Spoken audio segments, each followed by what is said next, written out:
Asante, tunaendelea kuungana ndani ya Exclusive na Timzo, na hii leo tunakwenda kuangazia swala zima la chakula cha wachezaji, kwa maana lishe kwa wachezaji. Leo tutakwenda kuzungumza kitaalamu na madaktari wanaohusika na swala zima la lishe, na leo hii nazungumza na madaktari wa kikosi cha Azam FC kwa niaba. Kwa hiyo hata wewe mtazamaji ulipokaa unaweza kupata elimu kutokea hapo. Kama ni mchezaji au ni mtu tu wa kawaida yeyote, unaweza kupata elimu ni vyakula gani ambavyo vinahitajika kwa wachezaji, si vyakula tu, pamoja na upande wa kinywaji. Niko na Dr. Mbalku Mlinga, lakini nitakuwa naye Dr. Christopher Nyoni. Wataalamu wetu hawa ni madaktari wa lishe bingwa kabisa, watakwenda kutueleza mengi. Dokta, nianze na wewe Dr. Mbalku. Chakula kinachohitajika, vinywaji vinavyohitajika kwa mchezaji ili kuweza kulinda afya yake na akacheza akasema sasa hakika au mchezaji mtu ambaye anafuatilia hivi vitu, ni vitu gani vinahitajika? Kabla ya kuanzia popote katika hii milo mitatu, ndio ni lazima tufahamu kwamba vyakula vimegawanyika katika makundi kulingana na kilichoko ndani ya hivi vyakula. Kwa hiyo tuna makundi kama vyakula vya jamii ya wanga, vyakula vya protein, tuna kundi lingine la mboga mboga na matunda, tuna vyakula vyenye asili ya mafuta, lakini pia tuna maziwa na mazao yake. Kwa hiyo wakati wowote mchezaji ni lazima apate mlo ulio kamili, kwa maana ya balanced diet. Kwa hiyo itategemea sasa ni asubuhi ama mchana ama jioni, lakini lazima mlo angalau uhusishe kitu kutoka kwenye hayo makundi matano. Kwa hiyo kwa mfano asubuhi, wakati wa kifungua kinywa ilivyozoeleka na wachezaji wetu wengi wanatoka kwenye jamii zetu hizi za Kiafrika, lazima apate kitu kama mkate ama ndazi au mihogo, magimbi, viazi, lakini pia lazima tudokoe sasa kutoka kwenye makundi mengine yaliyobaki, mboga mboga na matunda, protini, kwa ajili ya kuaugment na kufanya chakula hichi kiwe ni mlo ulio kamili, kwa maana ya balanced diet. Nirudi kwako Dr. Nyoni. Ndio. Mara nyingi wachezaji wanafanya mazoezi asubuhi. Ameamka, anatakiwa kwenda kufanya mazoezi ile saa 12 ama saa 1 kamili. Ni vitu gani ambavyo anatakiwa kuanza navyo? Anaruhusiwa kwenda amepata breakfast full, au anaweza akanywa tu just maji, au akapata tu bites kidogo? Lishe kwa mchezaji, lishe na mazoezi vinaendana pamoja, lakini lishe ni kitu muhimu sana kuliko hata hayo mazoezi yenyewe, kwa sababu mchezaji hawezi kucheza kama akiwa na njaa. Mwili wa mchezaji ni kama vile gari linahitaji mafuta ili liende. Tunao magari mengi tofauti, kuanzia magari makubwa, madogo, mpaka madogo ya chini kabisa, lakini yote yanahitaji mafuta. Ndio mchezaji jinsi alivyo. Katika ile swali lako kwamba asubuhi apate kitu gani, asubuhi mchezaji ameamka, na pia sasa nategemea huyu mchezaji kwa katika kipindi gani. Labda kwenye pre-season, mara nyingi pre-season unaweza kukuta kwamba mazoezi yanafanyika pengine asubuhi pamoja na jioni. Sasa pengine huyu mchezaji ameamka anaenda kufanya mazoezi. Kama anaamka anaenda kufanya mazoezi, maana yake huyu mchezaji atahitaji carbohydrate pamoja na protein kidogo.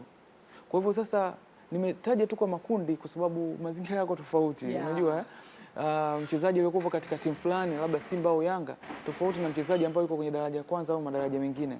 Chakula ambacho chakula yule tofauti na cha kutokana na mazingira ambayo yupo. Lakini umesema tu mchezaji anataka kwenda kufanya mazoezi asubuhi. Kwa hivyo pengine kwenye mchezaji wa timu fulani ambao pengine kujuu kidogo atapata vile viko balanced, kila kitu kizuri. Lakini wako chini kama ameshindwa kabisa, basi tafuta hata unajua kwamba nina wanga, kwenye wanga kuna kitu gani, kuna chakula gani, utapata mkate na kutokana kwenye mazingira yake ili aweze kufanikisha lile lengo. Dokta, tumekwenda mazoezini, nirudi kwako Dr. Mbalku. Tumemaliza mazoezi au mtu anaendelea na mazoezi, ni baada ya kurudi, mara nyingi wachezaji wakitoka kufanya mazoezi lazima wale chakula. Ni vyakula gani vinahitajika kwa wakati huu, au ndio ile inaendana na mazoezi ambayo wametoka kufanya na kilicho mbele yao, labda jioni au usiku wana mechi au jioni wana mechi? Anyway, sasa hapa tunakwenda kwenye swala la timing, kwa maana ni wakati gani kitu gani kiliwe kwa wingi. Kwa hiyo kwanza kiujumla tu tuseme milo, kwa mfano yani mlo chakula kizito, yani ambacho kitahusisha makundi karibu yote haya ya vyakula. Kwa mfano siku ya mchezo, siku ambayo tuna mechi, inashauriwa ni vyema mchezaji akala masaa yasiyopungua 3 mpaka 4 kabla ya muda wa mchezo. Lakini hapo katikati yakibaki labda masaa mawili kuelekea kwenye mchezo, anaweza kikawekwa kitu tumezoea kuita snack. Yes, ka kitu kidogo light meal ambacho hakita muondolea ule nini tuseme concentration, lakini pia hakitapunguza utendaji kazi wa mwili wake kuelekea kwenye mchezo. Na kwa mfano siku labda ni ya mazoezi tu, anaelekea kwenye mazoezi, ni vyema akanywa, kama ni kifungua kinywa akapata ambacho ni cha kawaida kidogo, kisicho kizito sana, labda lisaa au mpaka masaa mawili kabla ya kuelekea kwenye mazoezi. Hii tunasema hivyo kwa sababu tunajua kwamba chakula kinapokuwa kimeliwa lazima kimeng'enywe, yani digestion lazima iendelee. Kwa hiyo kama tutakuwa tumekaribisha sana vitu viwili hivi, mlo na ila mazoezi au mchezo, maana yake ni kwamba mwili wakati huo concentration kubwa ya mwili itakuwa ni kuhakikisha inameng'enya, ina digest kile chakula kuliko kuelekeza hivyo virutubisho kwenye maeneo yanayohusika ambayo haswa ni misuli na ubongo wa mchezaji wetu. Kwa hiyo mara zote tunazingatia kwamba haya makundi ya vyakula, lakini lazima kuna kuzidi kwa upande mmoja kulingana na jambo tunaloliendea au tulilotoka kulifanya. Lakini muhimu zaidi maji wakati wote, kabla ya mchezo, wakati wa mchezo na baada ya mchezo ni muhimu sana. Lakini maji hayo tuhakikishe pia tunakuwa tuna vitu kama chumvi na madini mbalimbali kwa ajili ya utendaji kazi wa mwili kwa ujumla wake. Dr. Nyoni, ni vyakula gani ambavyo havihitajiki kabisa na vinywaji ambavyo havihitajiki kabisa wakati tunaelekea siku ya mechi?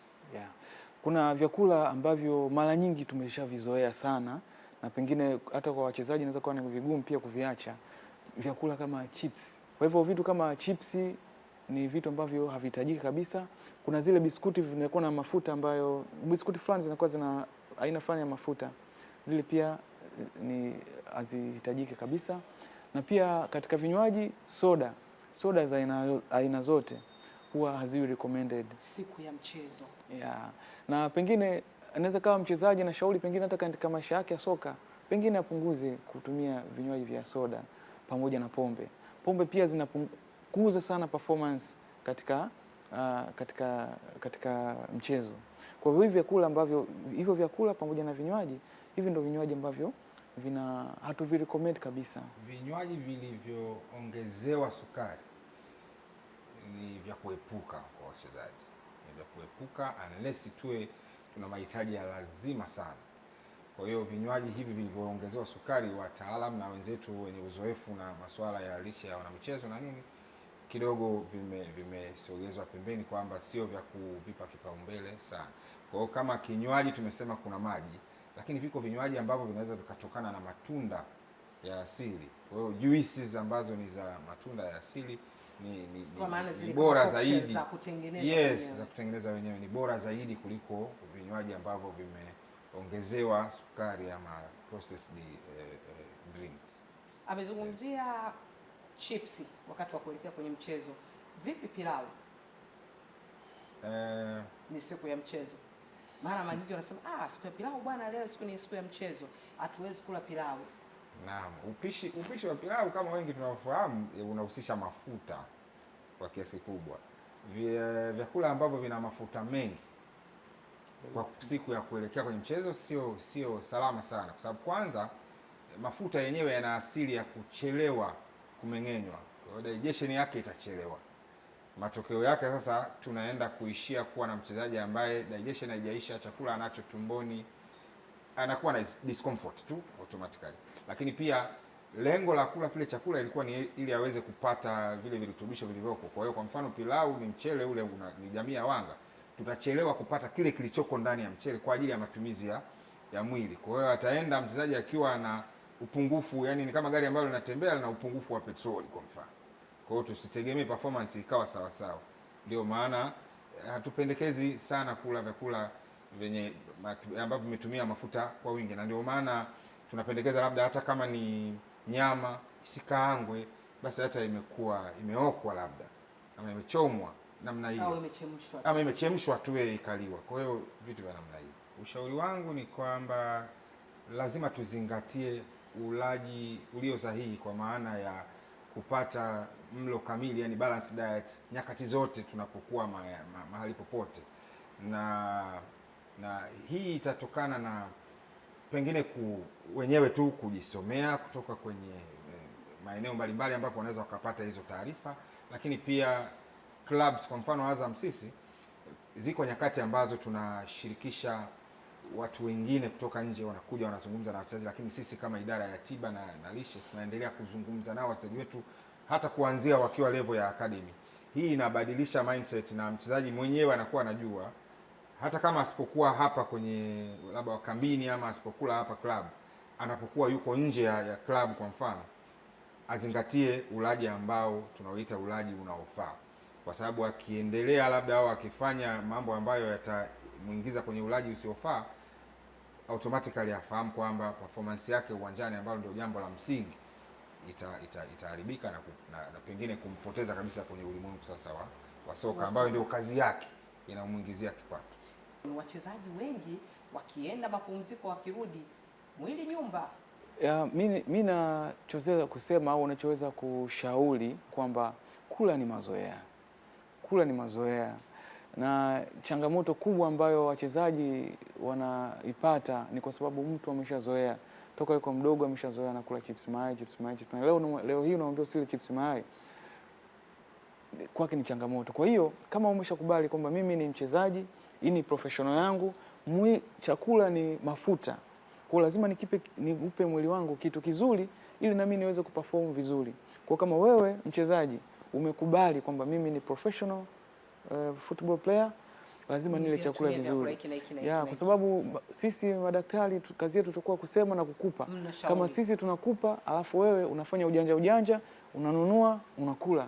Sasa mwisho wa siku unakuja kujaribu ni wewe mwenyewe. Ndio maana wewe umesema kwamba watu wameenda likizo wamerudi mili jumba. Ina maana walikuwa wazingatii milo kamili. Kwa hivyo ushauri ambao tunaweza tukawapa ni kwamba kula ni mazoea.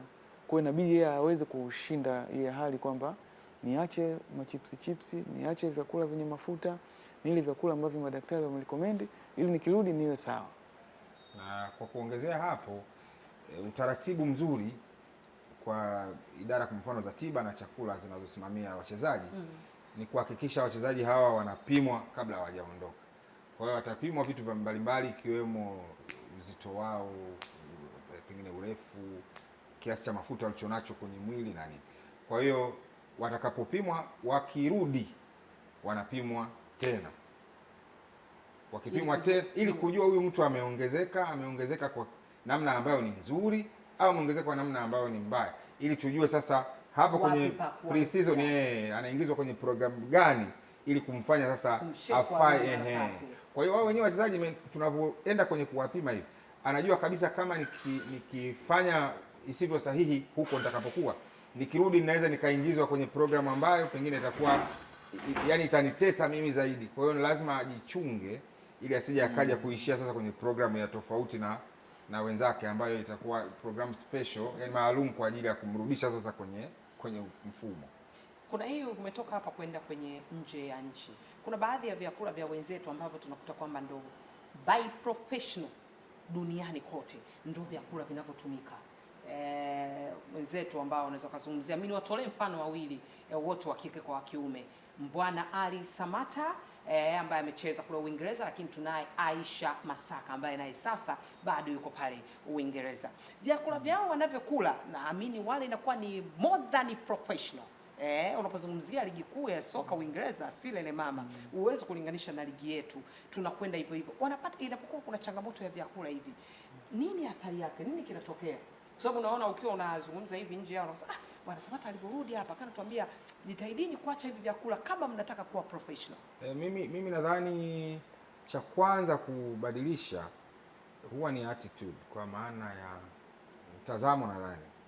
Kwa hiyo wakati mchezaji kwa mfano anabadilisha mazingira kutoka either level moja, labda anacheza level ya amateur ambayo inaitwa ni nini kwa Kiswahili, kutoka amateur labda kwenda professional, ridhaa kwenda kwenye professional. Cha kwanza kubadilisha ni attitude yake, kwa maana ya mtazamo. Lazima yakubali kwamba mimi haya mabadiliko ninayoyaenda haya ya level za uchezaji wangu lazima yaendane na mabadiliko, kwa mfano mengi yaendane na mabadiliko ya namna ambavyo ninakula, yaendane na mabadiliko ya namna ambavyo ninalala, ninapumzika hivyo. Kwa hiyo inapotokea mabadiliko kama mchezaji ametoka labda kwetu ameuzwa kwenye klabu za nje huko na nini, cha kwanza kabisa ambacho anatakiwa kuhakikisha anabadilisha ni attitude yake. Ajue kabisa hii level ninayoenda ni level nyingine ambayo ina taratibu zake, ili niweze ku maintain performance yangu lazima niendane na hayo mabadiliko. Kwa hiyo cha kwanza nafikiri cha msingi ni kuhakikisha tunabadilisha attitude zetu. Vipi swala la usingizi, ina chochote ambacho inakiongeza katika afya yake? Ndio, mchezaji ambaye hapumziki sawa sawa, hapati muda wa kulala wa kutosha, performance uwanjani inakuwa, tafiti zimeonyesha hivyo, performance inakuwa hafifu. Kwa hiyo lazima tuhakikishe wachezaji wetu wanapata muda wa kutosha wa kupumzika na muda wa kutosha wa kulala. Kwa maana miili ambayo imetumika muda mrefu lazima ipate muda wa kupumzika. Na kulala kunapumzisha pia akili zetu. Kwa lazima tupate muda wa kutosha wa kupumzika. Mchezaji yani masaa yasipungue 6 aliyolala. Akiwa amelala kabisa sipungue 6 na kuendelea. Mwingine anaweza akapata 8, mwingine anapata masaa 3, mwingine amepumzika.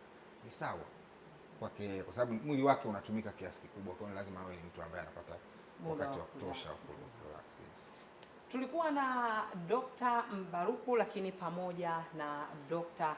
Stefan Nyoni, wote hawa ni madaktari wa lishe kutoka katika timu ya Azam FC na wametueleza mengi. Sasa ni wakati wa kwenda kuangalia mashefu ama wapishi jikoni. Hivi vitu vimetajwa, wao kazi yao ni kutaja, lakini sio wataalamu wao wa kupika. Uongo dokta?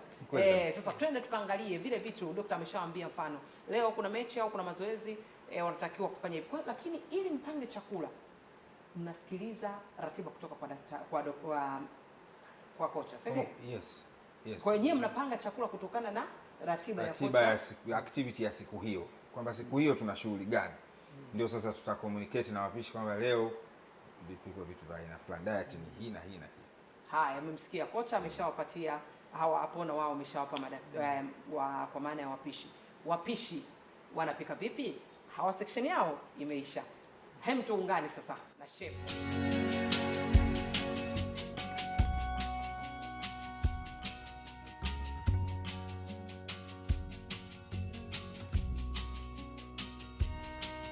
Mtazamaji, kama kawaida wa Viwanjani, kama ndio kwanza umejiunga nasi, usishangae leo kuona nimevaa hivyo. Kasema leo tuko kwenye kipindi cha mapishi. Ni kama mapishi ndio, lakini leo tunaangazia lishe kwa wachezaji. Mara baada ya kumaliza kuzungumza na Dr. Mbaruku lakini pamoja na Dr. Nyoni, sasa tumeingia jikoni kuweza kuzungumza na Chef Abdallah Babu. Yeye atuambie mambo ya huku jikoni yakoje, maana wachezaji unaona kule wanatumia nguvu nyingi, lakini mwisho wa siku wanawaza kuja hapa. Chef Abdallah, mambo vipi? Uko sawa sawa? Hongera kwa majukumu. Asante sana. Tuambie ni vitu gani Abdallah ambavyo umekuwa ukivifanya hapa? Sauti kidogo kutokana na mazingira ya jikoni. Mimi na wenzangu mashefu hapa, kitu cha kwanza tukifika kwa ajili ya kuangalia wachezaji wetu katika masuala yote yanayohusu mambo ya chakula na lishe. Kwa hiyo ni jukumu letu kuangalia kwa chakula kizuri ambacho kinawafaa wao wachezaji. Ni vitu gani ambavyo umekuwa ukiviandaa huko jikoni, asubuhi, mchana, vyakula ambavyo mara nyingi wachezaji wanavipendelea Abdallah? Ni kweli wachezaji wana vyakula vyao maalum ambavyo vinawafanya wawe na afya njema, tofauti na vyakula vingine kama mtu wa kawaida.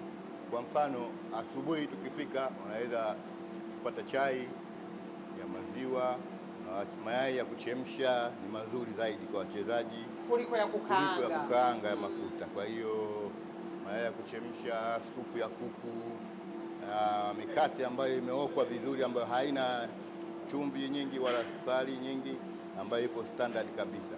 Alafu unaweza kupata na vitu kama matunda asubuhi na juice fresh ambazo zinawafanya kuwa na afya nzuri. Kitu kama hicho. Kwa wewe ni vyakula gani, yani tuseme kama changamoto ambayo unaipata kwamba kuna siku naamini unakuwa unapika chakula alafu wachezaji wenyewe hawataki? Ni kweli, unajua vyakula vyovyote vyenye afya au vyakula vile health food, vinono vinakuwa mara nyingi tunatumia kubeki vyakula, unajua tunatumia choma, vitu kama hivi, kwa sababu mafuta sio mazuri kwa wachezaji. Kwa hiyo mara nyingi watu wengine wanapenda labda kuku wa kukaanga, changamoto kama hiyo. Anakwambia mimi nataka kuku wa kukaanga, changamoto inakuta kama hiyo. Na sisi tunafuata masharti ya madaktari wanavyotuelekeza tutengenezeje chakula cha wachezaji. Kwenye upande wa juisi, labda matunda gani mara nyingi wachezaji wanayapendelea? Sababu najua asilimia kubwa matunda hayana athari. Matunda ambayo yanapendwa zaidi na wachezaji kama vile ni juisi ya nanasi fresh, juisi ya watermelon fresh, tikiti maji, au juisi ya passion, zile passion, na mara nyingi tunapendelea kuweka ile juisi ya Rosella juice. Ndio. Rosella juice pia ni nzuri kwa wachezaji. Kwa hiyo hizi zote wanazipendelea wachezaji wao. Maximum, wewe chakula chako ambacho unajua kwa kupika inakuwa ni idadi kama ya watu wangapi? Kwa maana wachezaji wako asilimia kubwa unajua kwa kweli hiki sisi huwa kipungui kila siku. Kwa mfano, najua timu tatu kila timu ina wachezaji wangapi na benchi la ufundi. Kwa hiyo nimeshazoea sasa hivi kwamba najua nikitoa kilo 25 za mchele, labda nikitoa kuku labda 20, nikitoa nyama labda kilo 10, hiyo tayari wale unajua inawatosha watu wangu. Sheikh Abdalla, chef, hakuna siku ambayo uliwahi kumesa katika changamoto ukakuta umefanya kitu ambacho ni tofauti, kocha anakuja kula hapa alafu anakuta umepika kitu ambacho hakiendani? Ilikuwaje siku hiyo? Au madaktari wenyewe? Haijai kutokea hiyo? Hiyo imeshatokea. Unajua, labda niseme kitu kimoja. Kwa mfano, kunapokuwa na kocha mpya, pia yule kocha na benchi la ufundi na wanakuja na menyu zao pia. Aha, kwa hiyo kila kocha akija mara nyingi huwa anakuja na mfumo wa chakula chake. Niambie sasa, kwenye vitu ambavyo vinakufurahisha, lakini nikazungumzia hiyo, wanapokuja ile wote kwa pamoja inakuwaje hapo kwenye kuagawia chakula? Kila mtu ana njaa na kila mtu anatamani awe wa kwanza. Uzuri sisi kama Azam FC ndio tuna group.